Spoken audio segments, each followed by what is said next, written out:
নমস্কাৰ বন্ধু বান্ধৱীসকল, আপোনালোকৰ কি খবৰ? আশা কৰোঁ সকলোৱে ভালে। বৰ্তমান মোৰো ভালে বেয়াৰ মাজতে।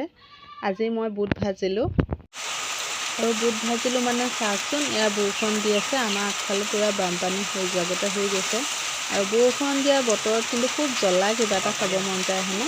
আৰু সেয়েহে ময়ো বুট কেইটামান ভাজি ল'লোঁ। আৰু বুটকেইটানো কেনেকৈ ভাজিলোঁ আহকচোন, ভিডিঅ'টোৰ মাজলৈ যাওঁ।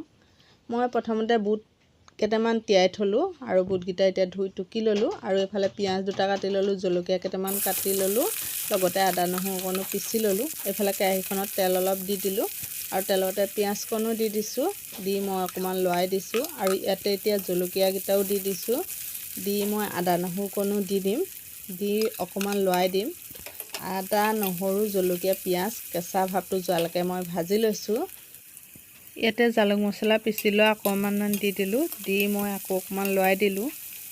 আৰু ইয়াতে এতিয়া মই সোৱাদ অনুসৰি নিমখ দি দিম আধা চামুচ, হালধি গুড়ি দিম আধা চামুচ, দি আকৌ অকণমান মই লৰাই দিম। ইয়াতে এতিয়া মোৰ বুটখিনি দিব পৰা হৈ গৈছে। মই ইয়াতে বুট দিবলৈ লৈছোঁ। এয়া বুট মই এবাতি লৈছিলোঁ। বুটকেইটা দি ভালদৰে লৰাই দিলোঁ, লৰাই দি গেছটো একেবাৰে কমাই দিলোঁ। আৰু ইয়াতে মই এতিয়া অকণমান জলকীয়া গুড়ি দি দিলোঁ। জলকীয়া গুড়ি নিদিলেও হৈ যায়, যিহেতু কেঁচা জলকীয়া দিছোঁ, তেওঁৰ ৰংটোৰ কাৰণে অকণমান দি দিলোঁ। আৰু দি মই আকৌ অকণমান লৰাই দিলোঁ। দিয়াৰ পাছত ইয়াতে অকণমান মছলাও দি দিছোঁ।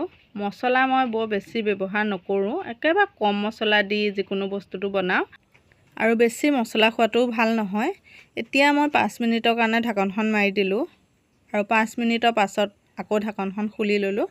আৰু এয়া চাওকচোন, একেবাৰে মই গেছটো কমাই পেলাই ভাজিছোঁ। আৰু ইয়াতে দুটামান নৰসিংহ পাত ছটিয়াই দিলোঁ। নৰসিংহ পাত কিন্তু একেবাৰে কুমলীয়াটো আনি লৈছোঁ। আপোনালোকে যদি খাই ভাল পায় দুটামান আনি ছটিয়াই দিব পাৰে। যদিহে খাই বেয়া পায় তেতিয়া নিদিলেও কিন্তু কোনো কথা নাই। মই খাই ভাল পাওঁ, সেই গতিকে আনি দুটামান ছটিয়াই দিলোঁ। আৰু এইফালে মই এতিয়া লৈছোঁ চাহকণ বহাই। গৰমে গৰমে বুট ভাজি আৰু চাহকণ খোৱা সোৱাদটোৱে বেলেগ। আপোনালোকে বাৰু বুট ভাজিয়ে চাহ খাই কোনে কোনে ভাল পায় কমেণ্ট কৰি জনাবচোন দেই। আৰু লগতে ভিডিঅ'টো যদি চাই ভাল পায় লাইক কমেণ্ট শ্বেয়াৰ কৰিব, কাষতে থকা বেল আইকনটো দবাই দিব।